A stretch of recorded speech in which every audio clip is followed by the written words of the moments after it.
팬데믹이라고 하는 전대미문의 상황들이 계속 지속됨으로 해서 우리의 삶이 지금까지 살아왔던 방식하고는 전혀 다른 형태로 이미 근 10개월 가까이 지속되고 있습니다.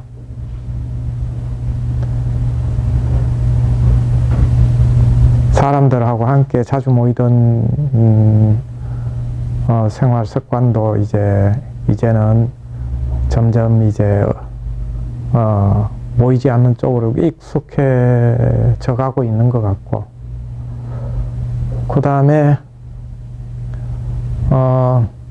사람들하고 만날 때 마스크를 착용하고 만나는 것도 익숙해져 가고 있고,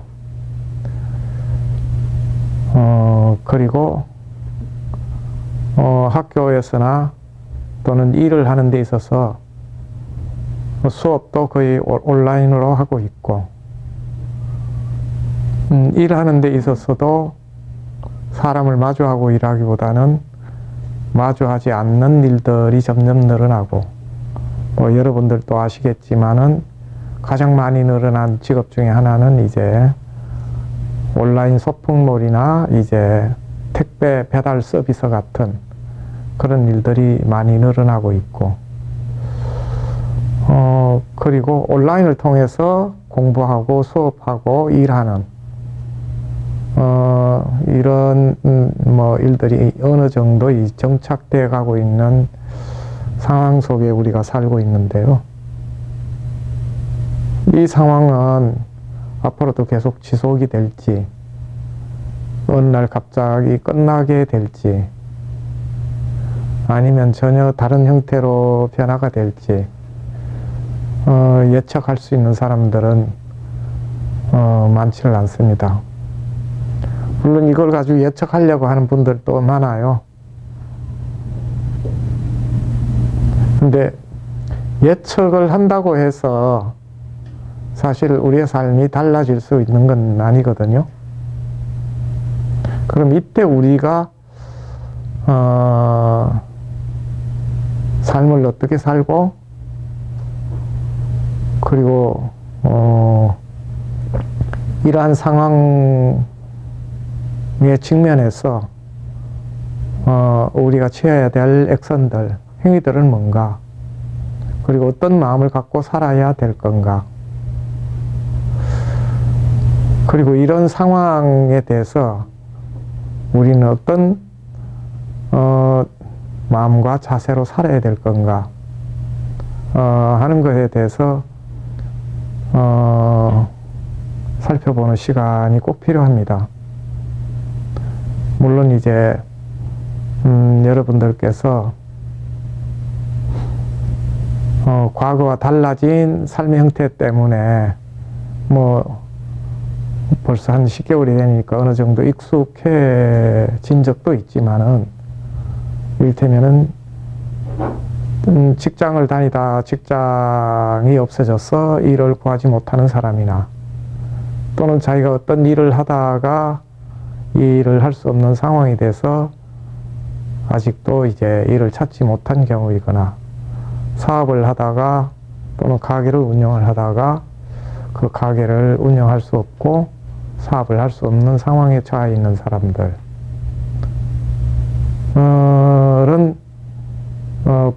이 상황이 빨리 끝나기를 바라고, 그리고 빨리 정상으로 돌아가기를 바라고, 국가에서 이런 문제를 빨리 해결해 주기를 바라는 마음이 간절할 수밖에 없습니다. 왜 그러냐면 우리가 가정을 이루고 살아가는 이 삶이라고 하는 것은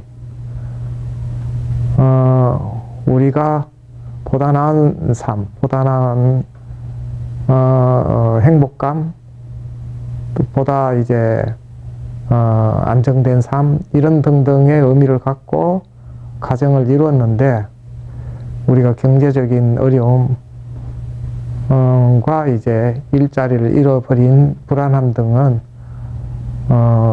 우리 가정이나 개인의 삶에 대해서도 계속해서 불안함과 그리고 다양한 이제 고민과 걱정들을 우리에게 이제 가져다 주고 있기 때문에 이와 같은 상황이 빨리 끝나기를 바라죠. 물론 또 다른 이유들도 있어요. 여행을 다니기를 좋아하던 사람들은 전 세계 모든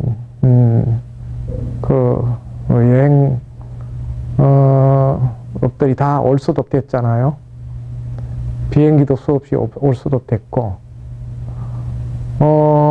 지금 우리 이제 나라 상황 같은 경우는 전 세계에서 코로나 상황을 잘 이렇게 관리를 해서 어떤 면에서 굉장히 정상적인 생활을 하고 있어요. 근데 조금만 다른 이제 외부로 나가면은 전혀 우리하고는 다른 이제 상황들을 경험을 할 수가 있는데, 미국 같은 경우는 지금부터 한 달 전 같은 경우에는 미국 전체가 감옥처럼 올수도했다 그래요. 모든 식당이 문 닫고, 모든 슈퍼마켓이 다 문 닫고, 그리고 모든 이제 물류를 이동시키던 자동차나 이런 게 올수도하고, 비행기도 올수도하고, 모든 게 이제 올수도 된 상태가 이제 거의 한 달이 됐는데, 그렇다가 이제 도저히 그렇게 하면은 경제가 마비되니까 그걸 다 풀었대요. 근데 풀었는데 뭐는 이제 통제가 안 되냐면 코로나 상황은 통제가 안 되는 거죠. 그러니까 환자는 많이 늘어나고, 근데 그걸 다 통계로 잡을 수는 없고, 그리고 미국 같은 경우는 병원 비용이 많으니까 국가에서 우리처럼 무엇을 안 하냐면은 이제 보험으로, 의료보험으로 이렇게 이런 이제 국가 또는 세계적인 이 재난들을 국가에서 관리하고 통제하는 게 우리하고는 비교가 안 될 정도로 그런 상황을 통제할 수가 없는 거예요. 그러니까 그냥 두는 겁니다. 그럼 누가 코로나 걸리는지 안 걸리는지 아무도 몰라요. 근데 이제 아프면 본인이 병원에 가는데 그거는 본인이 병원 비용을 대는 겁니다. 그러면 이제 진단검사하고 확인하고 치료하고 이런 거 본인 다 감당하는 거예요. 그러면 그 비용은 뭐 엄청나는 거죠. 물론 이제 미국에서는 직장 다니던 사람, 소상공인들한테 그 사람들이 필요한 경제적인 부분에 대해서 3조 달러를 다 풀었다 그래요. 그렇게 해가지고 경제적인 문제는 문제가 안 된대요. 근데 돈이 이제 엄청 풀어진 거죠. 돈을 엄청 풀었는데 그게 어떻게 작용할지 아무도 모르는 거예요. 일은 안 하는데 돈만 풀었단 말이에요. 일은 안 하는데 돈을 풀었는데 그게 어떻게 될지. 그러니까 생산은 안 하고 있는데 돈만 국가에서 돈 찍어가지고 이제 주머니에 넣어줬단 말이에요. 그리고 이제 비행기도 다 다닌대요. 가게도 문 다 열었고. 그러면 이제 그렇게 움직이는데 누가 코로나에 걸린지 안 걸린지 모르는 거예요. 그래서 이제 아프면 병원에 갔다가 확진됐다 안 됐다 이것만 확인이 되는 겁니다. 그럼 누가 어떻게 될지 아무도 모르는 거죠.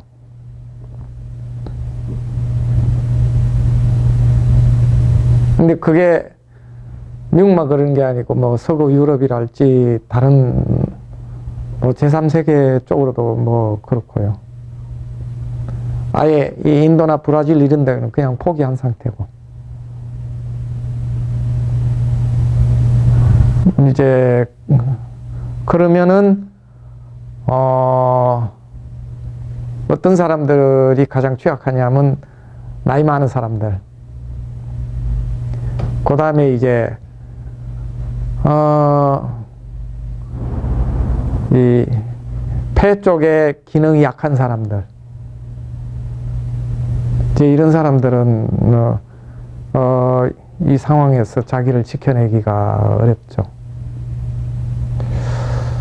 그럼 이런 상황에서 이제 보통 우리가 무엇을 생각하고 삶을 어떻게 이제 살 것인가 고민을 한다고 해도 뾰족한 해답이 안 나오는 겁니다. 그럼에도 불구하고 아무튼 미국은 정상적으로 가는데요. 한국에서 미국으로 가면은 격리를 안 시킨대요. 그냥 다녀. 이제 한국에 들어오면 이제 격리시키죠. 전 세계에서 가장 관리를 잘한 나라예요. 저기 노르웨이에서는 아예 그냥 관리 안 하고 각자 개인의 건강이나 이런 거에 다 맡겨놓은 거예요. 살 사람 살고 죽을 사람 죽는 거예요. 어차피 살다가 죽는 게 또 생명을 가진 존재의 속성이니까, 그리고 이걸 다 통제할 수 없다라고 하는 관점에서. 근데 이제 이게 나중에 어느 어떤 선택을, 예를 들면 한국식 선택을 한 국가나 스웨덴식 선택을 한 국가 같은 경우 어느 쪽이 올바른 선택을 했는지 안 했는지 이걸 가늠할 수가 없어요.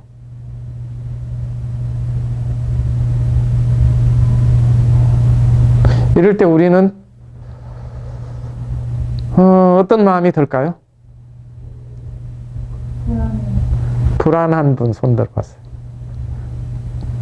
불안한 분, 막막한 분.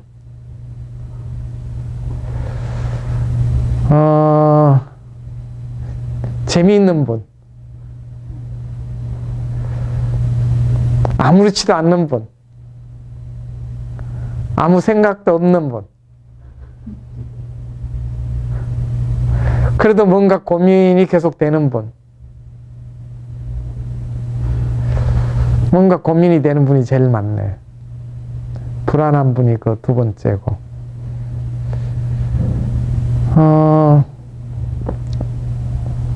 근데 이럴 때 우리가 정말 무엇을 할 건가 하고 이제 자기 자신에게 자문을 하면서 해야 되는 게 정말 꼭 있어요. 그게 어떤 것일 것 같아요? 그래도 지금 우리가 이렇게 작은 숫자라도 이렇게 모인 것은 한국에서는 코로나 1단계가 돼가지고 이렇게 모이는 거잖아요. 한 주 전까지만 해도 이게 안 됐잖아요. 그때 여러분 마음은 어떤 마음이었어요?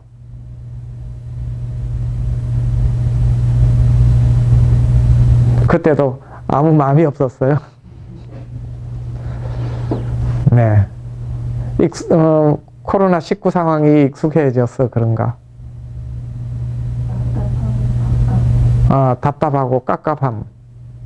그런 분 손 들어보세요. 예. 뭔가 막연한 불안함. 네. 근데 사실 코로나라는 건 어때요? 눈에 보이지도 않고 어떻게 어디로부터 왔는지도 알 수가 없고 얘가 어디로 갈지 알 수도 없고 어떻게 될지도 알 수가 없고 우리가 생각으로 가늠할 수 있는 것도 아니고 그럼에도 불구하고 우리의 모든 삶의 방식을 다 바꿔버렸잖아요. 자유롭게 여행하던 것도 올 수도 없이 시켜버렸고, 같이 모여서 뭐 대규모로 사람들이 모이게 하던 것도 그렇게 못 모이게 만들어 버렸고,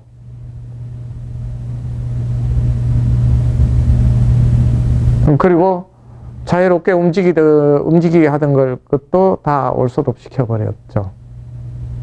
눈에 보이지도 않고 어떻게 시작됐는지도 알 수도 없고, 이것이 어떻게 끝날지도 알 수도 없고, 어떻게 될지도 알 수 없는 것에 의해서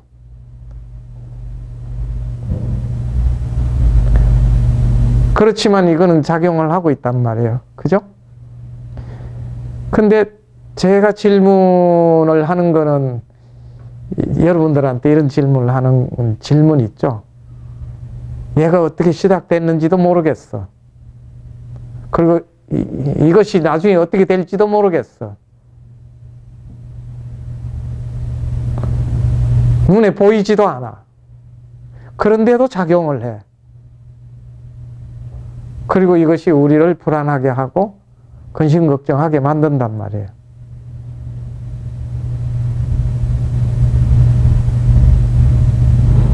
지금 이 얘기가 뭐하고 닮아 있는지 아세요?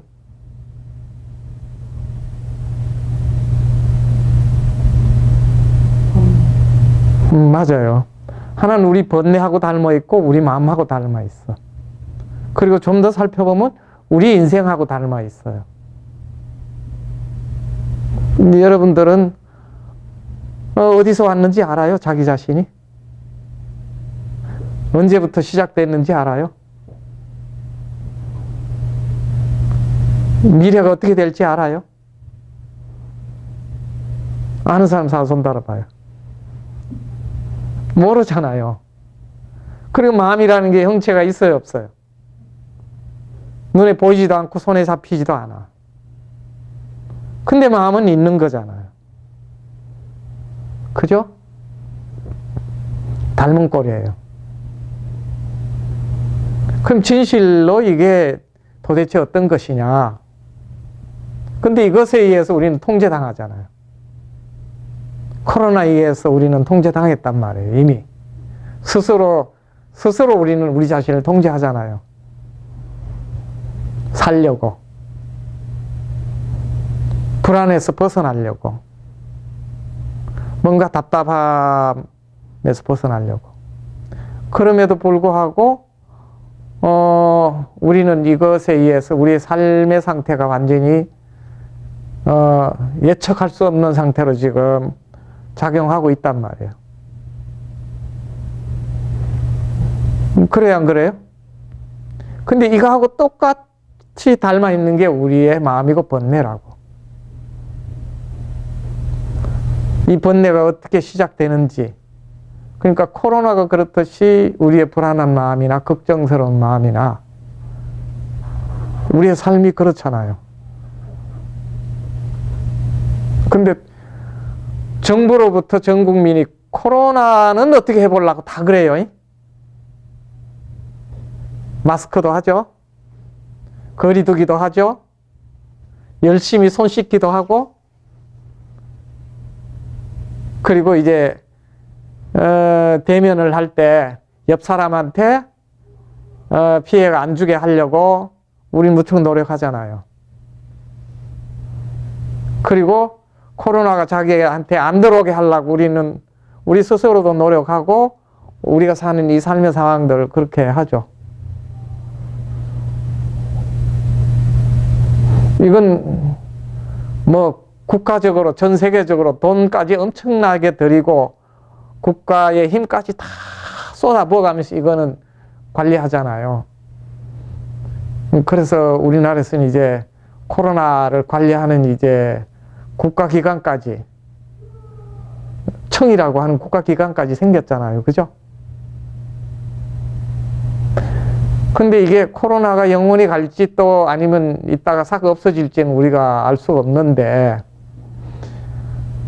이와 비슷한 일들은 인류가 지금까지 살아오면서 늘 있었던 것들이고 경험했던 것들이 많아요.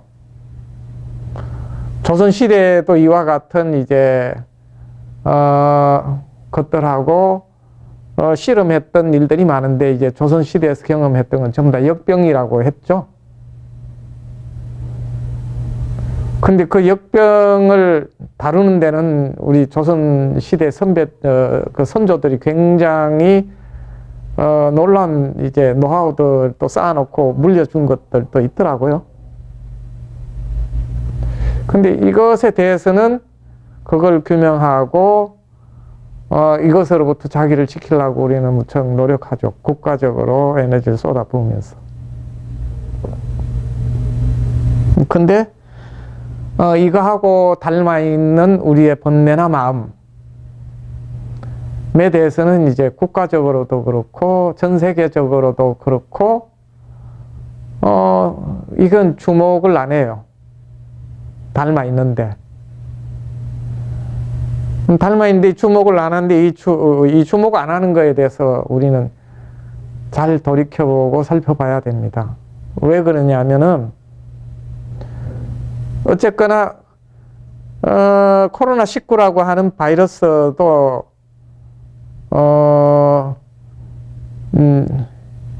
물리적 조건에 의해서 만들어진 거란 말이에요. 그렇죠? 물리적 조건에 의해서 만들어진 것이기 때문에 이것이 존재하게 된 조건이 사라지면 이 또한 사라질 수밖에 없는 존재거든요.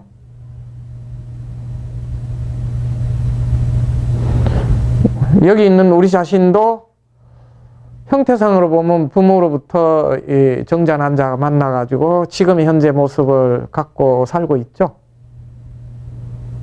그렇잖아요. 자, 그럼 이걸 가지고 우리가 살펴보자고요. 자, 지금은 여기 앉아있는 여러분들의 모습들, 20대, 30대, 40대, 뭐, 이런 육신의 모습을 갖고 있는데, 이 모습이 영원히 이 모습으로 또 존재하는 건 아니죠. 이거는 이제, 저 같은 사람은 이제 60대인데, 조건이 계속 변화가 되면서 70대, 80대라고 하는 형태를, 바꿔가면서, 경험을 하게 되다가, 여러분들은 언젠가는 더 이상 지금 현재 이 육신이라는 것을 의지해서 존재할 수 없는 조건을 만나게 되겠죠. 그리고 이 지구라는 별에서 더 이상 이제 머물 수 없는 조건을 만나면 이제 떠날 시점이 되면 떠날 거란 말이에요. 그건 예외가 없는 일이잖아요. 그러면 그렇게 변해 갈 거고, 그리고 지금 여러분 여기 앉아 있는 이 모습에서 자신을 쭉 살펴보면은 계속 해 가다 보면은 태중 속에 있는 정자난자일 거라고. 그럼 태중 속에 있는 정자난자도 사실 알고 보면 우리 눈에 잘 보이는 거예요, 안 보이는 거예요? 잘 안 보여요. 그건 뭐 현미경으로 본다 하더라도 아주 미세한 세포잖아요. 그러면 그때 당시에 정자난자가 지금의 자신과 분리돼서 전혀 별개의 것으로 우리가 규정할 수는 없지만은 그 정자난자가 지금 자기는 아니잖아요. 그래요, 안 그래요? 정자난자가 지금 자기는 아니란 말이야. 그건 이미 존재하지 않는 거예요. 다만 그것으로부터 이어져 온 한 존재일 뿐이지.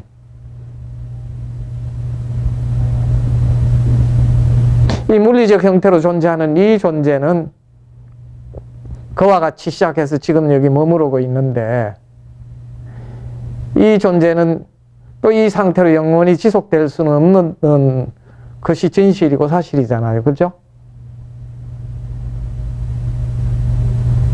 그렇게 보면은 이거나 눈에 보이지 않는 코로나19나 우리 자신이나 차이가 있어요, 없어요?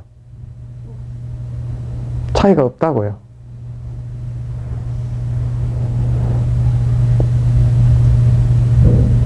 그럼 코로나19라는 건 어떻게 존재하고 여기 있는 우리 자신들은 어떻게 존재하는가? 알고 보면 존재하는 방식은 차이가 없어요.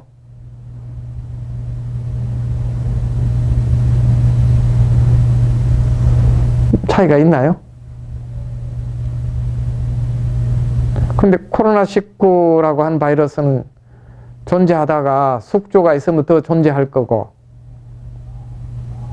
그죠? 숙조가 없으면 생겨났다가 바로 사라지는 게 또 코로나19잖아요. 그죠?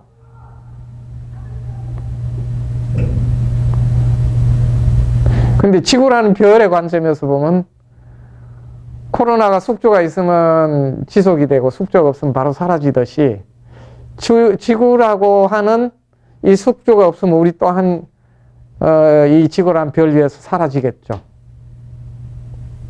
그럼 코로나하고 우리하고 다른 게 뭘까? 다른 게 뭐예요? 코로나19도 인간과 같은 숙조에 의해서 존재하다가 이 숙조가 없어져 버리면 사라지듯이 우리 인간이라는 존재도 지구라는 별을 의지해서 별이라는 숙조에 의지해서 살다가 별이 사라져 버리면은 인간도 없어지고 별 위에 있다 하더라도 지속해서 유지할 수 있는 조건이 없으면은 인간 또한 일정 정도 존재하다가 사라지는 게 진실이고 코로나도 그렇단 말이에요. 그죠? 생겨나서 존재하다가 사라지는 건 차이가 없단 말이에요. 그럼 코로나19와 우리 자신이 다른 게 뭘까? 생명의 존재 방식에는 차이가 없어요?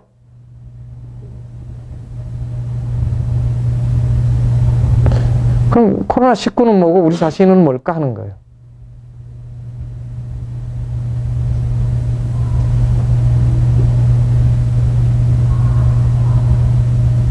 이걸 근본적으로 우리 자신에게 한번 우리는 거의 자문 안 하고 살아요. 그렇잖아요. 이걸 안다 그러면 코로나가 문제가 될까 안 될까요? 우리는 코로나를 제압해서 코로나로부터 이기기 위해서 백신도 만들려고 하고 그 다음에 이제 치료제도 만들려고 한단 말이에요. 물론 언젠간 만들어지겠죠? 만들어질 거라고 봐요. 뭐 한때는 완전히 불치병이라고 해가지고 굉장히 이렇게 두려움과 공포의 대상이 됐던 병이 있었죠. 최근 20년, 10년, 20년 전에 있었던 병 중에 대표적인 거. 에이즈가 있었죠. 정말 그때는 에이즈는 정말 끔찍한 병이라고 생각해가지고 그거에 대해서 많은 사람들이 공포를 갖기도 하고 또 그것 때문에 끔찍한 생을 마친 사람들도 있었죠. 그래도 이제 어쨌거나 그 에이즈 치료제는 개발이 됐어요. 그러면 이제 그랬다고 우리는 안심하고 또 살 수도 있을지 모르지만은 또 언제 에이즈 같은 이제 바이러스나 세균들 또 코로나 같은 이 바이러스가 생길지 우리는 아무도 모른다고. 물리적으로 보면은 현재 이제 우리가 알고 있는 이제 그 물리적인 다양한 현상들은 알고 보면 이제 가장 이제 기본적인 단위가 이제 분자라고 하는 단위가 있는데 물질의 이제 단위로서 그게 이제 보통 몇 개가 된다고 하냐면 한 103개 정도 된다고 그래요. 그럼 그것이 계속 서로 다르게 조합하는 것에 따라서 흙이 되기도 하고 물이 되기도 하고 불이 되기도 하고 바람이 되기도 하고 나무가 되기도 하고 이게 인간 몸을 이루기도 한단 말이에요. 그럼 그것이 어떻게 조합하느냐에 따라서 물질의 형태가 달라지게 되듯이 마찬가지로 생명현상이라고도 하는 것도 깊이 들어가 보면 DNA 염기서열이라는 게 있는데 이것들이 어떻게 조합하느냐에 따라서 그 생명현상이 달라진다는 걸 우리가 이제는 알고 있단 말이에요. 그럼 그것이 어떤 식으로 서로 다르게 결합해서 어떤 형태가 나타날지 우리가 모를 일이잖아요.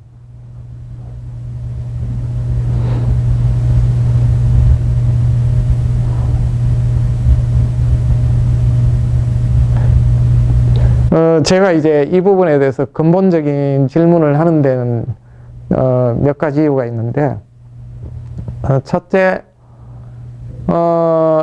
이런 것들이 우리 삶에서 어느 날 갑자기 이게 생긴 것처럼 그렇게 생각될 수 있지만은 사실 지구 역사를 쭉 돌아보면은 이런 것들은 계속 반복해 왔던 일 중에 하나예요.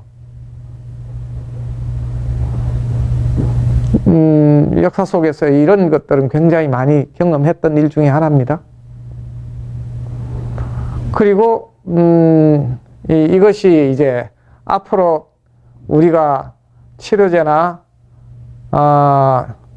또는 이제 그 백신을 개발한다 하더라도 그걸로 끝나는 게 아니고 미래로 가면서 이런 일들은 계속 우리는 반복해서 경험하면서 살지 않으면 안 되는 조건 속에 살고 있다는 걸 우리가 상기할 필요가 있어요. 그렇다면은 우리가 경험하고 있는 코로나가 이렇다 그러면 우리는 어떤 관점과 그리고 어떤 사유를 하면서 그리고 어떤 삶의 길을 가야 될지 이거에 대해서 우리가 깊이 한번 되돌아보는 것은 꼭 필요한 일이에요. 왜 그러냐면 그런 일들이 지금까지 계속 이어져 왔으니까. 그럼 이럴 때 우리는 정말 우리가 깊이 우리 자신들에게 질문을 하고 이 문제에 대해서 근본적인 성찰이나 질문이 필요한데 이때 정말 해야 될 게 뭘까 하는 거예요.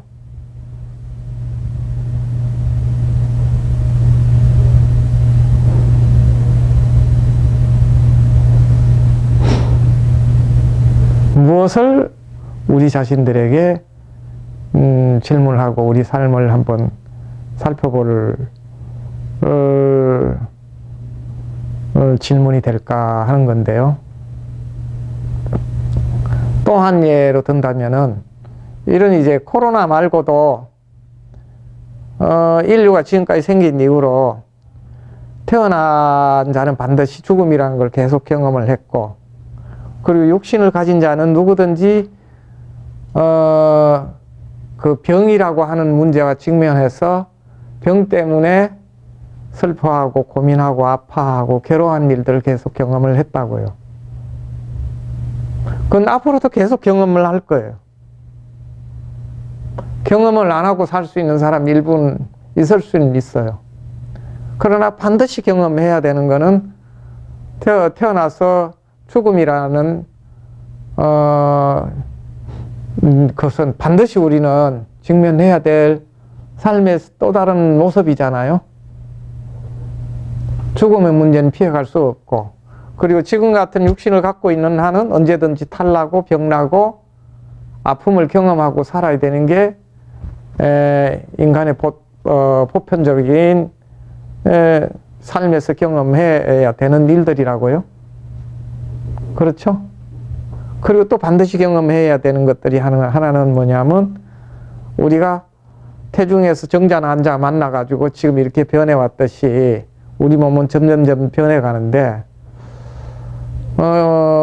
그냥 변해가는 게 아니고 죽음을 향해 가는 변화 과정은 이제 젊은 상태에서 늙은 상태로 변해간단 말이에요. 이것 피할 수 없는 주제잖아요. 그렇죠?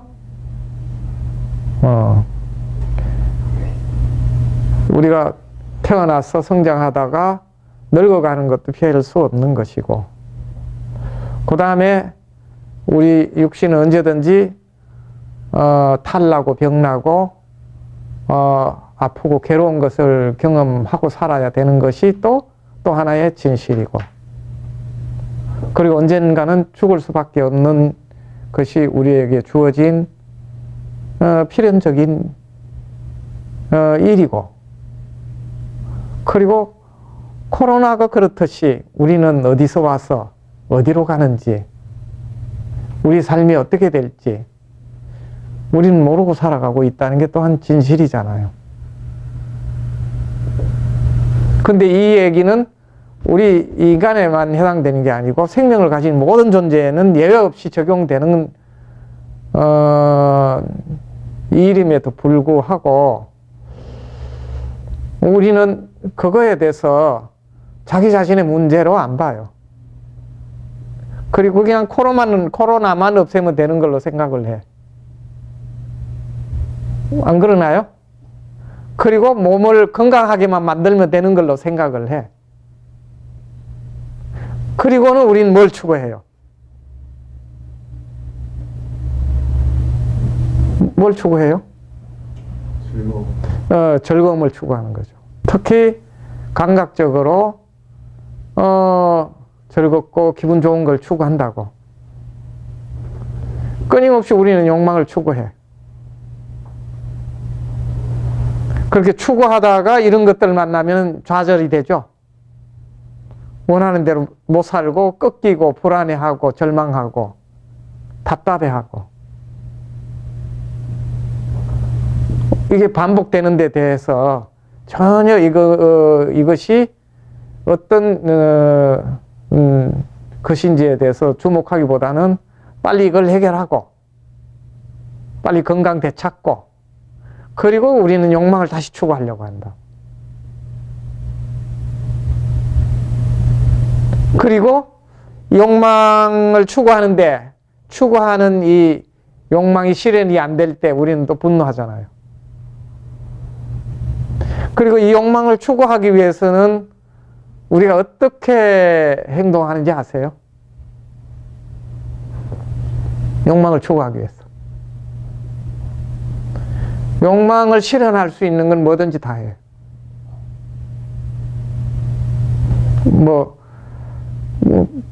한국 속담에 그런 게 있잖아요. 이제 남자들의 정력을 위해서 남자들은 뭐까지 다 먹는다? 뭐 그런 얘기가 있죠.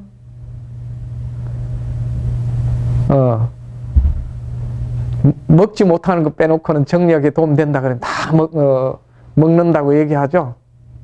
근데 그거는 사실은 속담의 문제뿐만 아니라 전 인류가 그렇게 살아왔다고. 욕망을 추구하기 위해서는 무엇이든지 다 해. 그리고 마지막으로는 뭐까지 하냐면 자기 자신의 욕망을 추구하는 걸 방해하는 거는 뭘로 규정하느냐면 저거로 규정해요. 그리고 저거로 규정해가지고 쥐패거나 안 되면 죽여버리거나 가둬버리거나 싸그리 없애거나, 심지어는 자기 종족까지 죽이고 없애고 못 살게 하죠. 모든 건 다 자기 욕망을 위해서 뭐든지 다 합니다.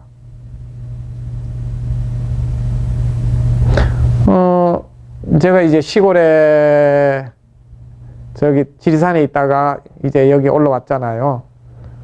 아까 5시경에 올라왔는데, 시골길을 다니다 보면 늘 만나는 게 있어요. 무엇을 만나냐면 길에서 죽은 동물들 만나요. 고라니랄지 오수리랄지 고양이, 개, 뭐 이런 뭐 담비, 뭐 깨구리나 뱀은 말할 필요도 없고 이런 것들을 수없이 만나는데 그 친구들은 자기네 의사와 관계없이 사람이 만든 자동차에 치여서 죽어요. 근데 사람이 만든 자동차에 치여 죽는데 그 고라니나 그 아이들이 자동차에 치게 될 때 우리는 개들만 다치고 죽는 걸로 보통 생각할 수 있는데 전혀 안 그래요.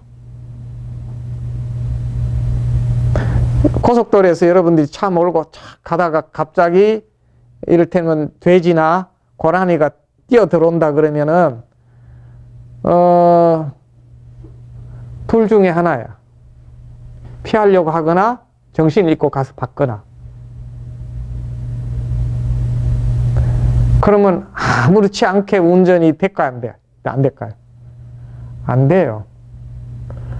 주춤거리고 피하려고 하고 그러다 보면 뒤에 오던 자동차하고 부딪히고 이래가지고 사람도 다치고 죽고 하는 일들이 똑같이 생겨요. 쌍방이 불행을 겪게 돼 있어요. 그걸 뭐 이제 신생 용어로 로드킬이라고 하더라고요. 로드킬이라는 용어는 뭔 말인지 알죠? 내가 왜 그 용어 쓰는지 모르겠어요. 그냥 말 그대로 죽음의 길 그러면 더 선명하던데. 죽음의 길이에요. 죽음의 길이잖아요. 로드킬이란 말이. 아니 뭐 길 위의 죽음. 길 위의 죽음이라고 할 때 좀 더 우리는 깊이 우리 자신을 돌아볼 수 있게 되는데 그 로드킬이라는 말을 안 쓰고 길 위의 죽음이라는 단어를 쓰면 좋겠어요. 근데 길 위에서 죽는 거는 고라니나 오수리만 죽는 게 아니고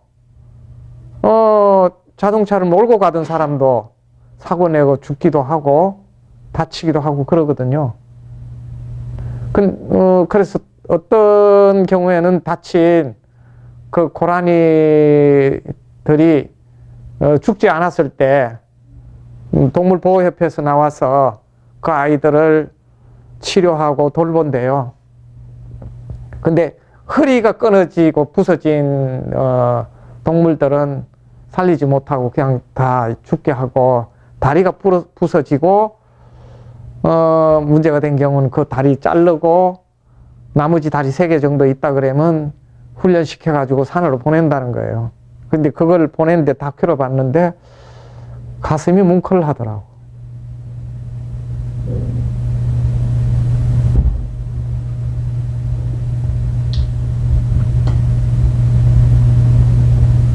근데 그게 이제 우리는 우리의 욕망을 추구하는 과정에서 생긴 일들이거든. 욕망을 추구하는 과정에 생겼다는 얘기는 욕망을 추구하기 위해서 도로를 내고 그러는 거잖아요. 도로를 낼 때 동물들이 그렇게 죽을 거라는 걸 생각을 전혀 못 하죠. 그리고 더 못하는 거는 동물만 죽는 게 아니고 운전을 해 가던 운전자도 사고 나가지고 차가 전복돼서 죽고 하는 것들이 쌍방으로 일어난단 말이에요.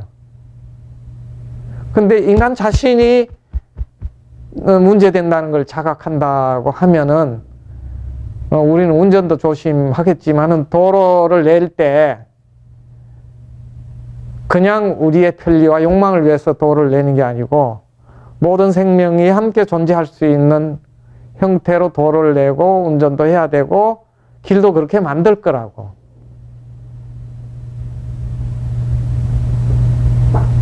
이건 정말 우리는 모르고 사는 일임에도 불구하고 늘 겪는 일입니다.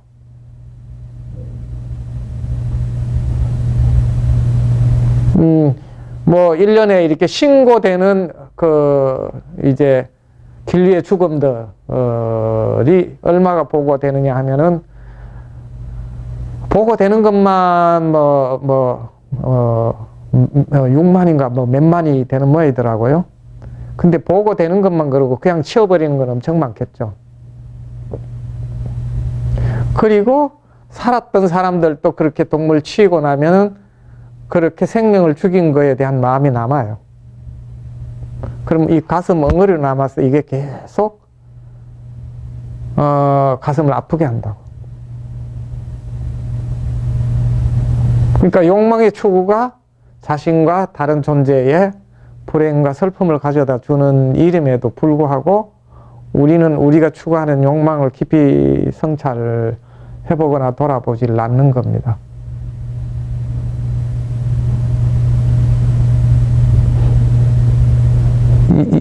무엇을 얘기하고자 하는지 이해가 되나요? 우리의 행위가 무엇을 위해서 하는지를 깊이 들여다보는 행위가 정말 필요한데 우리는 그걸 안 한다는 겁니다. 근데 이 코로나 같은 일들이 벌어졌을 때 이때는 정말 우리 자신의 행위를 성찰해 봐야 돼요. 그걸 하기 위해서 우리가 명상을 하는 거잖아요. 우리는 지금 현재 우리 자신이 살아갈 때 어떤 마음으로 살고 있는가? 어떤 욕망을 추구하고 있는가?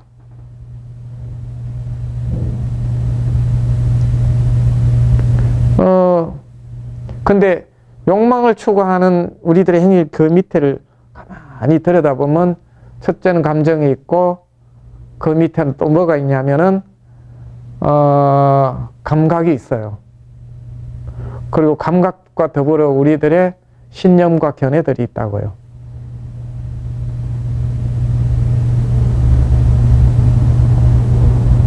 그걸 잘 들여다보면은 여러분들이 이제 수행을 하시다가 명상을 하다가 경험을 하겠지만은 이를테면 이렇게 자기 집에서도 그렇고 우리가 이와 같은 이제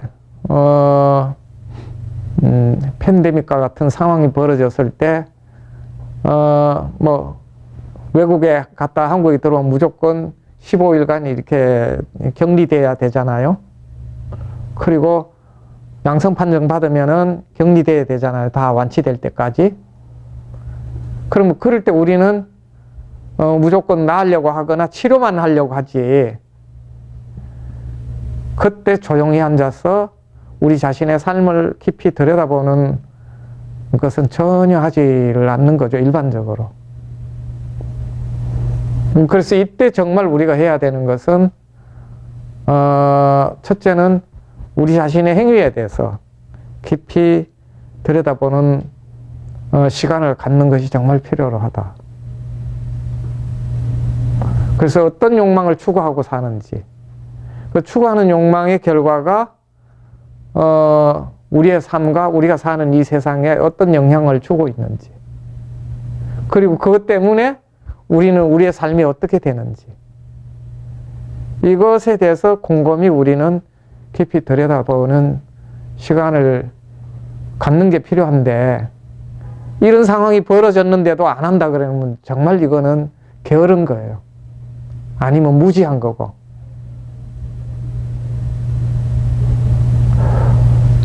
그래서 이럴 때 우리는 우리 자신의 삶을 잠시 멈춰서 정말 깊이 있게 보는 게 필요해요. 차가 계속 달릴 때는 달리고 있는 운전 중에는 주변에 있는 상황을 잘 관찰하고 캐치하고 검색할 수 있어요, 없어요? 안 됩니다. 움직이면서 달리기 하면서 컴퓨터 검색이 잘 돼요, 안 돼요? 안 돼요. 잘 안 되는 게 아니고 어렵다고. 운전하면서 어렵고. 그러면 그런 걸 검색해서 잘 들여다보고 살펴보려고 그러면 멈춰야 돼요. 근데 멈춰서 아무것도 안 하면 멈춘 게 아무 소용이 없어. 멈춘 상태에서 자기가 지금 어디에 있는지, 뭘 하고 있는지, 어떤 상황이 벌어지고 있는지, 우리가 무엇을 갈망하고 있는지 이걸 들여다보는 조건이 주어졌을 때 우리는 해야 될 정말 중요한 거는 바로 그거거든요. 우리는 지금 어디에 있는가? 무엇을 하고 있는가? 무엇을 한다면 어떤 마음으로 그걸 하는가? 그것을 하면 그것의 결과는 어떻게 되는가? 그렇게 해서 우리는 어떤 삶을 살고 있는가 하는 것을 자문하면서 깊이 살펴보고 거기에서 통찰이 일어날 때 그 통찰이 일어난 걸 새기고 정말 그 통찰이 일어나고 깨달음이 일어나는 것을 가지고 지금 서 있는 자리에서 자신도 이 세상도 정말 유익하고 도움이 될 수 있는 선택과 결정이 정말 필요해요.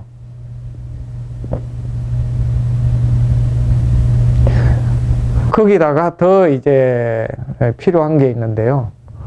근데 우리가 정신없이 이 욕망 따라서 살다가 보면은 앞에서 자동차를 운전하는 상태에서는 자기 자신도 주변 상황도 우리 잘 관찰하거나 검색할 수 없다. 살펴보기 어렵다고 말씀드렸잖아요. 그렇죠? 자동차 운전하고 있을 때는, 달리고 있을 때는 마찬가지라고요. 근데 멈춰 섰을 때는 우리는 찬찬히 잘 들여다볼 수가 있거든요.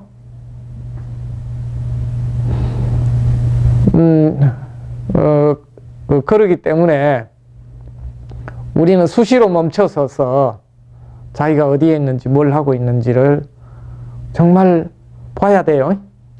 근데 이 코로나19라는 것은 우리 스스로 멈춘 게 아니고 코로나19라는 친구가 우리를 멈추게 했죠.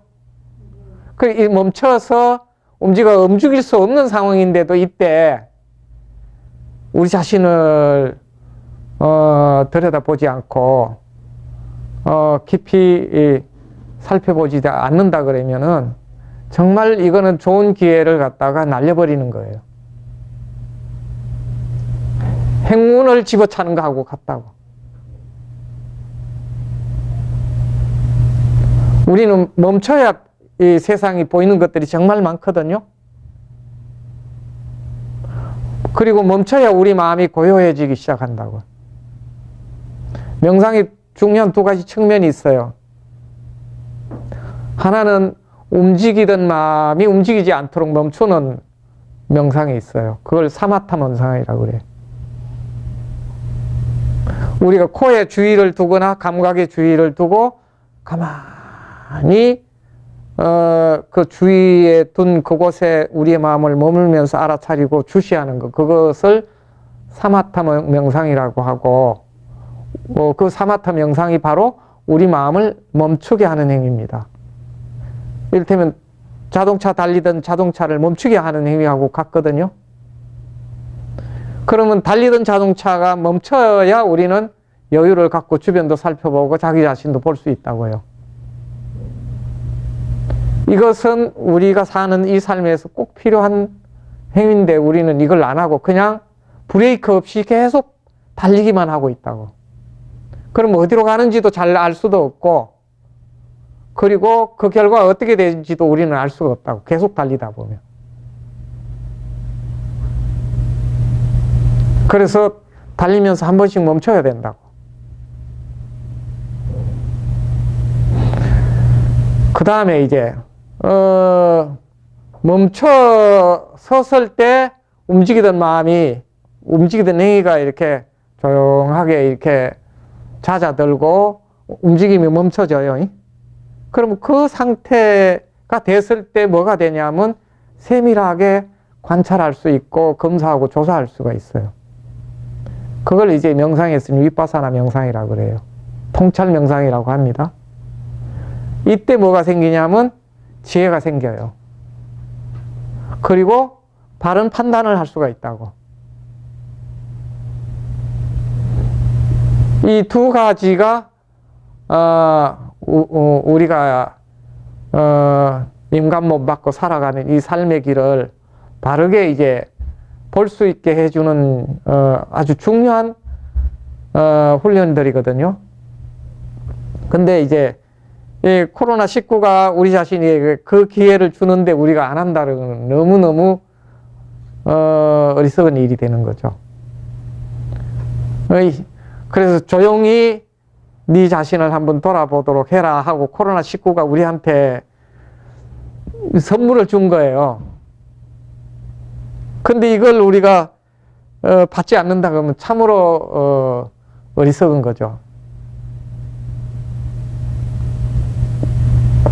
그래서 첫 번째는 이렇게 우리 자신을 스스로도 멈춰서 우리 자신을 봐야 되는데 코로나가 우리 자신을 멈추게 했는데 멈춰서서 자연스럽게 주변을 돌려보고 자신을 돌아보면 되는데 이때도 안 돌아보고 뭔가를 또 하려고 하고 뛰려고 그러고 애를 쓴단 말이에요. 물론 필요한 거는 또 해야 되겠지만은 이럴 때일수록 정말 자기를 성찰하는 시간을 갖는 게 필요하다. 그리고 앞에서 계속 제가 여러분들한테 말씀을 드렸어요. 코로나가 생겨가지고 존재하다 사라지는 형태나 인간이 생겨나서 존재하다 사라지는 형태나 차이가 없다. 그럼 그렇다 그러면 코로나가 존재하는 거나 인간이 존재하는 거나 차이가 없다면 그러면 생명을 가진 이 존재는 뭔가 하는 거예요.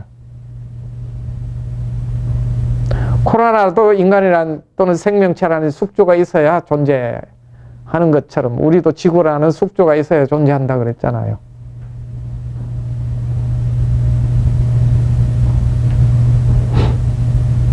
그러면 우리 자신을 성찰하는 일은 코로나를 잘 이해하는 방식이기도 해요.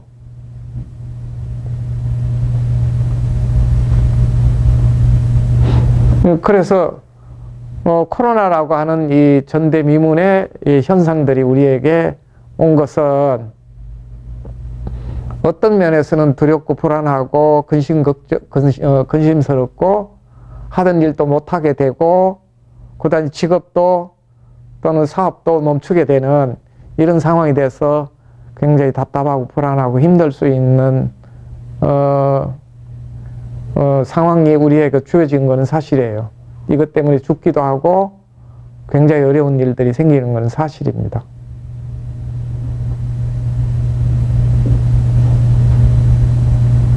그것이 사실이긴 하지만은 코로나가 주어지건 안 주어지건 그것은 인류가 지구상에 출현한 이후로 지금까지 계속 있어 왔던 일들이란 말이에요. 그러니까 이 상황이 꼭 특별한 것만은 아닌 거거든요. 그런데 이제 우리의 삶에서 보면 특별해요. 긴 역사에서 보면 그런 게 비슷하게 있었지만 우리가 다 경험한 건 아니거든. 그렇죠? 여기 계신 분들은 그 6.25 전쟁 경험 안 했죠. 일제의 참혹한 상황도 경험 안 했고, 그렇죠? 조선시대라고 하는 상황도 경험 안 했죠. 그런 거는 전부 다 역사적 기록에만 있는 거고, 우리 삶에서는 경험을 안 했기 때문에 우리 삶에서는 없는 것이나 마찬가지죠. 그렇다고 하더라도 역사적 사실은 또 이제 있었던 거니까 우리가 이제 역사를 돌이켜보는 것은 그냥 과거를 돌이켜서 현재를 갖다가 바르게 보기 위해서 돌이키는 것인데 결국은 그런 것들이 우리의 삶에는 없었지만은 인류 역사 전체를 보면은 다 반복된 일이란 말이에요. 이제 그런 흐름 속에 우리가 있는 거고, 이제 그 중에서 우리가 예기치 못한 코로나라고 하는 걸 경험하고 있는 거죠. 자, 그러니까 이게 특별히 어려운 것을 만난 건 아니라는 얘기예요. 경험할 수 있는 걸 경험한다는 얘기입니다. 그죠? 그래서 멈춰야 될 상황이 될 때는 멈춰 서서 보는 거지 뭐. 차가 가다가 고속버스 타고 가다 보면 저기 그 휴게소에서 한번 서잖아요. 그죠?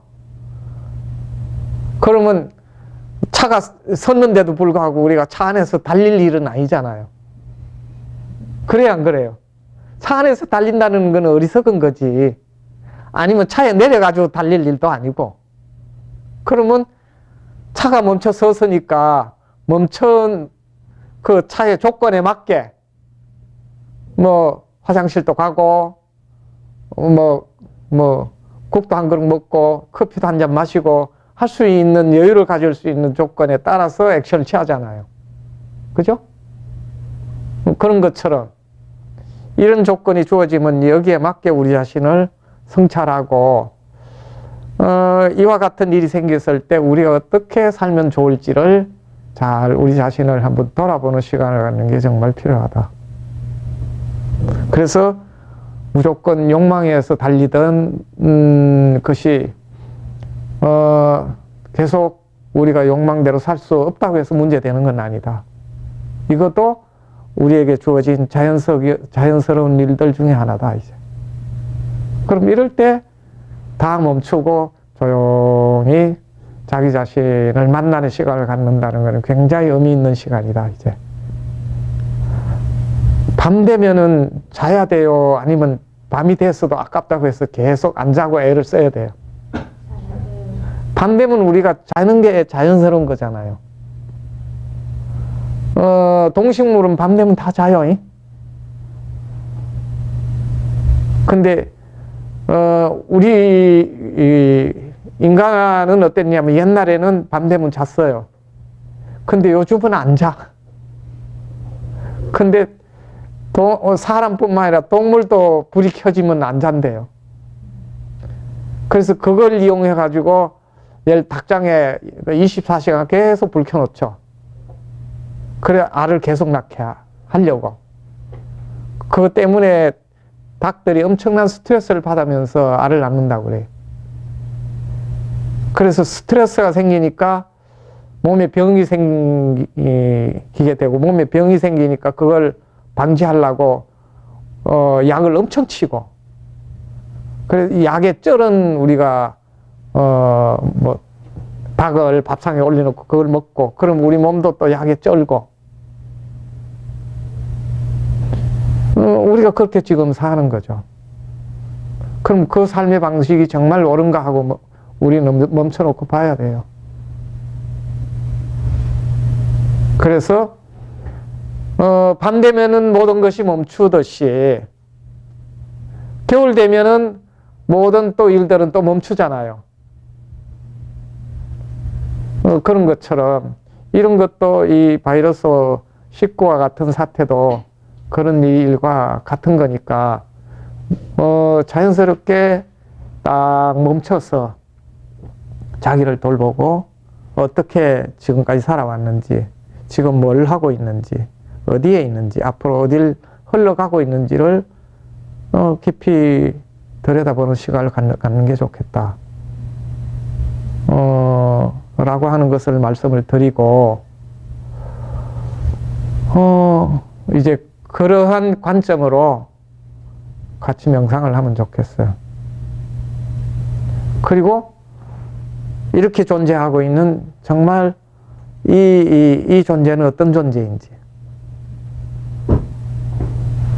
자기 자신이라고 하는 이 존재가 이와 같은 흐름 속에 존재하고 있는데,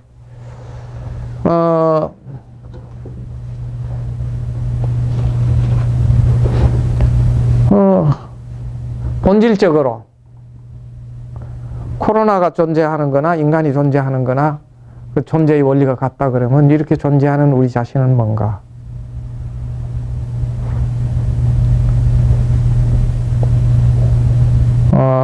하는 시간을 갖고 가만히 자기 자신을 살펴보는 시간을 가지면 좋겠다.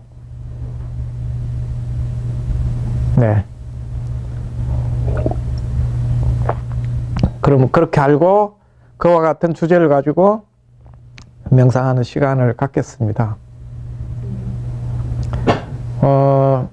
이때 아예 한 120시간 내 가지고 앉아서 자기를 들여다보는 것도 아주 좋아요. 모든 거 멈추고. 물론 이제 경제적인 문제가 있다 그러면은 그것도 이제 어려운 원인이 되겠지만은 그것도 마음을 내면 길이 생겨요. 그래서 조용히 자기 자신을 깊이 이제 만날 수 있는 시간을 갖는 조건이 주어졌을 때 그런 시간을 갖는 게 정말 좋겠다. 물론 이제 필요한 역할을 또 해야 될 때는 오히려 이렇게 이런 상황일 때 일을 해야 될 사람들도 있어요. 그런 일을 해야 될 사람들도 해야 될 역할도 있기 때문에 그런 역할을 하실 분들은 계속 하고 정말 조용히 자기 자신을 들여다볼 수 있는 시간을 가질 수 있는 분들은 앉아서 그런 시간을 갖고 명상을 하면 좋겠다 싶어요. 그렇게 알고 다시 명상하겠습니다. 핵심은 그거예요. 지금 우리 자신은 어디에 있는가? 무엇을 하고 있는가? 그리고 어디를 향해 가고 있는가? 무엇을 하려고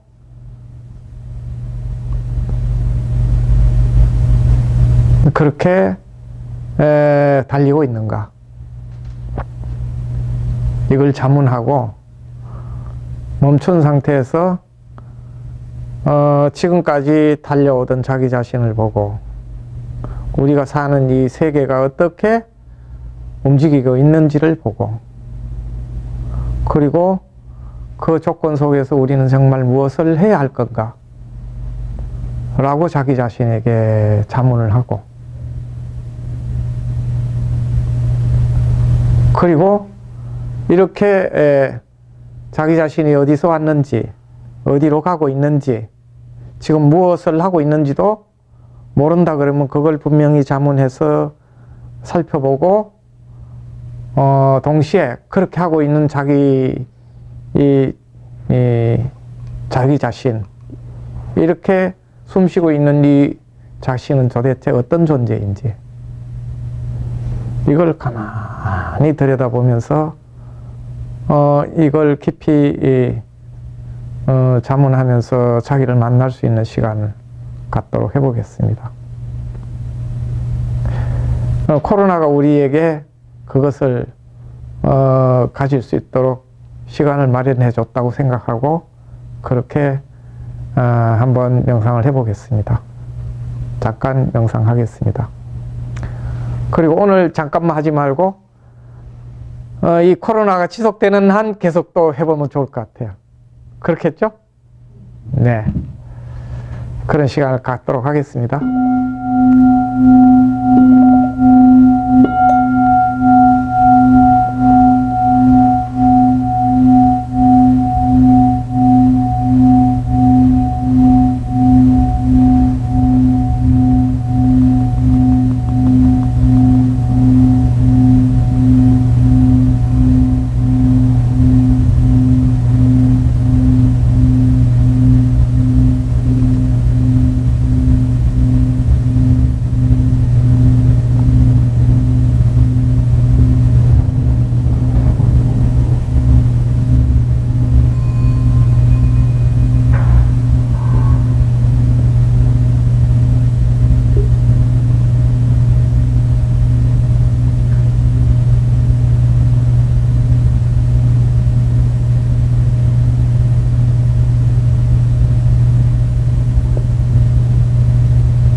명상을 하시면서 그런 자문을 해봅니다. 자신이 하는 행위가 자신도 살리고 세상도 살리는 행위인지,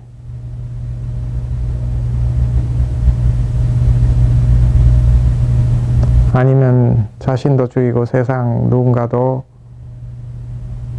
죽이는 행위인지, 아프게 하는 행위인지, 이도 저도 아닌 행위를 하고 있는지, 그런 것들을 모르면서도 정신없이 살아가고 있는지,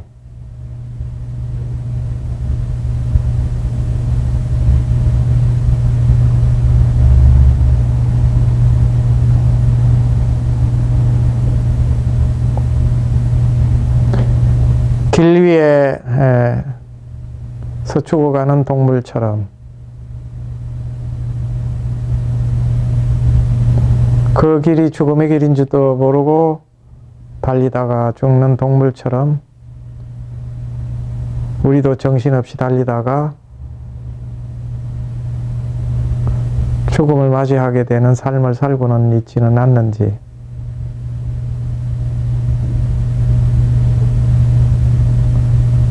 또 우리 자신의 행위가 누군가를 그렇게 죽게 하는 행위를 하고 있지는 않는지,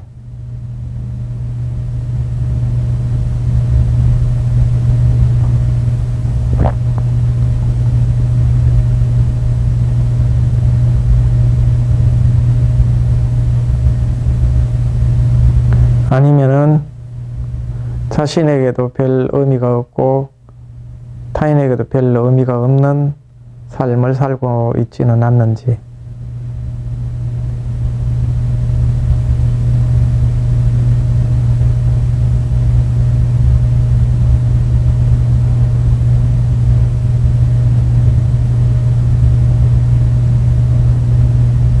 이런 것에 대해서 가만히 자문하면서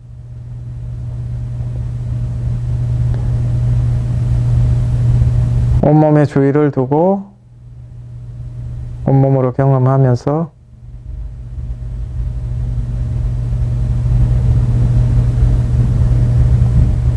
자신의 호흡을 알아차리고 들숨 날숨을 알아차리면서 자신의 마음에 주목해 봅니다.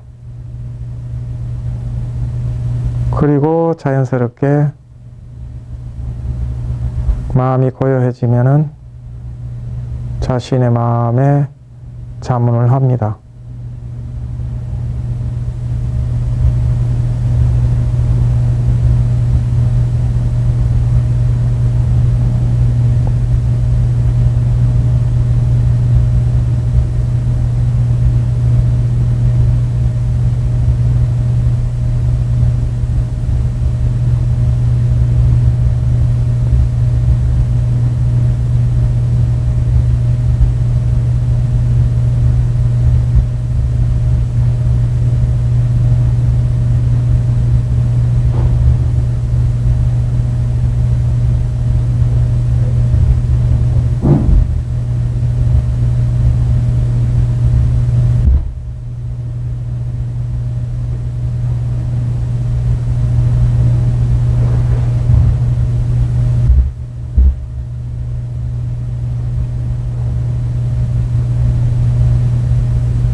마지막으로 이건 위대한 스승의 가르침에 나온 빠톨린포체님의 그 말씀인데 함께 이제 보고 마치도록 할게요. 아주 이제 아름다운 내용이라서 제가 한번 정리를 해봤습니다. 최상의 정신적 친구는 감추어진 잘못을 공격하는 사람이다. 최고의 친구는 우리 안에 감춰져 있는 잘못을 지적해서 뭐 공격이라고까지 표현했는데 그걸 드러나게 해주는 사람이다. 그게 진짜 친구다. 이제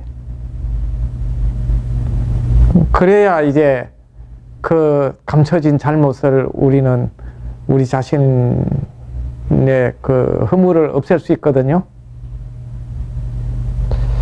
그 다음에 최상의 구정 가르침은 감추어진 결함을 정통으로 지적해 주는 것이다. 이제 이거는 티베트 그 수행 전통에서 꼭 얘기하는 건데, 수행을 하려 그러면 스승이 제자한테 그 수행을 할 수 있는 구결을 구전으로 먼저 전수를 해줘요. 그리고 제자는 그걸 듣고 마음에 새겨서 그것을 가지고 수행을 시작하는 전통이 있어요. 그래서 명상하는 구결을 꼭 이렇게 전수받아야 수행할 수 있기 때문에 그렇게 전수해주고 전수받는 과정을 굉장히 중요시해요. 근데 그 과정을 구전이라 그래요. 입으로 전해주는. 전해줘야 전해받아서 수행할 수 있으니까. 근데 이게 최고의 구전은 그 사람의 결함을 지적해주는 게 최고의 구전이다. 이제.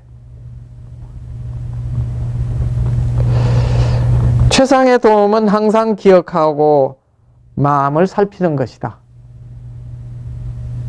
자기 자신에게도 그렇고 상대에게도 그렇고 최고의 도움은 우리 마음을 알아차리고 그걸 관찰하는 거다, 이 말입니다. 이게 최상의 도움이다. 이제 스스로도 돕고 타인도 돕는 행위는 그걸 알아차리고 관찰하는 행위다. 이제 항상 이제 자신이 무엇을 하고 있는지 기억하고 알아차리고, 어떤 마음을 먹고 있는지 기억하고 알아차리고, 그리고 그 마음의 실상이 어떤지를 기억하고 알아차리고. 최상의 동기부여는 적들과 장애물 그리고 병의 고통이다. 그러니까 이제 이 우리에게 주어진 코로나는 우리에게 최상의 동기부여이고 선물인 겁니다. 그 다음에 최상의 방편은 어떤 것도 바로 잡거나 만들어내지 않는 것이다. 이건 뭔 얘기냐면 우리가 살고 있는 이 삶에서 경험하는 일체가 그대로 우리 자신을 깨닫게 하는 거니까 이걸 바꿀 필요도 없고 어떤 것을 만들어낼 필요 없이 온전하게 깨어서 경험하는 것이 우리 자신을 변화시키는 최선의 방법이라는 겁니다. 이해가 돼요? 난 모르겠다, 이제. 네. 이 구절들이 지금 우리가 겪고 있는 이제, 코로나를, 경험하고 있는 이 상황에서 한번 돌이켜서 생각해 볼 수 있는 가르침이라서 한번 같이 읽어 봤어요. 자, 그러면 요까지